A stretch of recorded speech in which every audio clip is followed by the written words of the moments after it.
In an incredibly damning new piece in The Atlantic, James Fallows conducts an after-crash review of the coronavirus response, making the case there are so many different places where we failed. And James Fallows joins me now. I want to start, James, with the sort of conceit of the piece, which is comparing what has happened in this country and what is happening every day. It's not over yet. To a plane crash and to a disaster on that magnitude with so many points of failure, which is the sort of structure for the piece. Why use that metaphor, that comparison?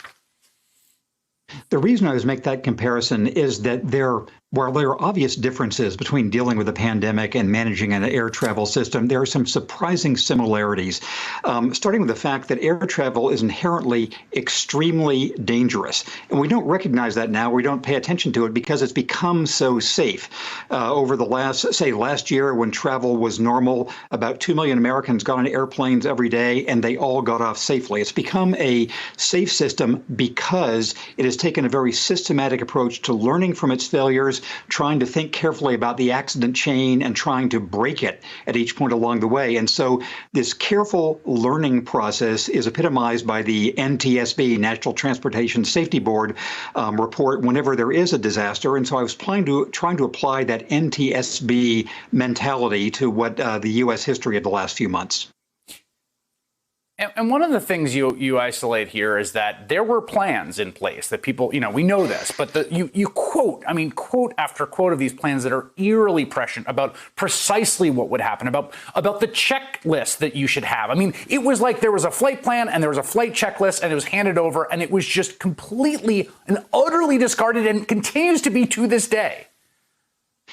I think the fact that surprised me, that may be most important in this polarized political era, is how much in sync the George W. Bush administration and the Barack Obama administration were in thinking about exactly how to detect, prepare for, and contain a pandemic if it occurred.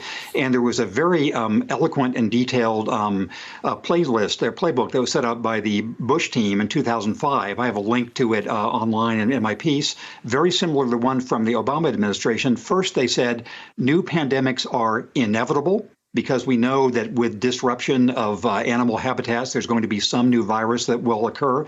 They need to be contained where they start, because if they don't, the ripple effects on the economy, on civil society, on everything could be just profound. And so they said, how would you judge air travel coming to the country? How would you get in touch with state departments of health?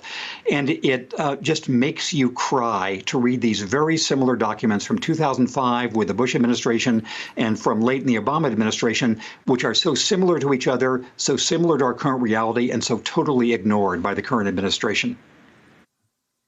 There are even warnings about lifting restrictions too early and basically having a kind of worst case scenario in which neither the economy comes back and the virus comes back. I mean, this is people writing 15 years ago, peering into the future and saying, don't do this thing that we have now made policy in states across the country. Yes, because, what is holding back the economy now is not the restrictions that governors and mayors have put on the federal government. It's the fear of the virus, and people don't want to get sick. And that, again, was entirely foretold.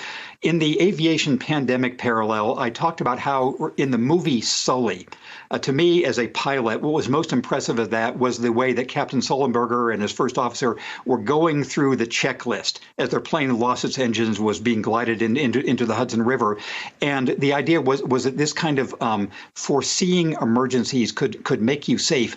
And there was just complete foreknowledge of everything we're experiencing now by the George W. Bush team and the Barack Obama team. It was not a partisan issue. It was not their personalities. It was science, which was then just tossed out.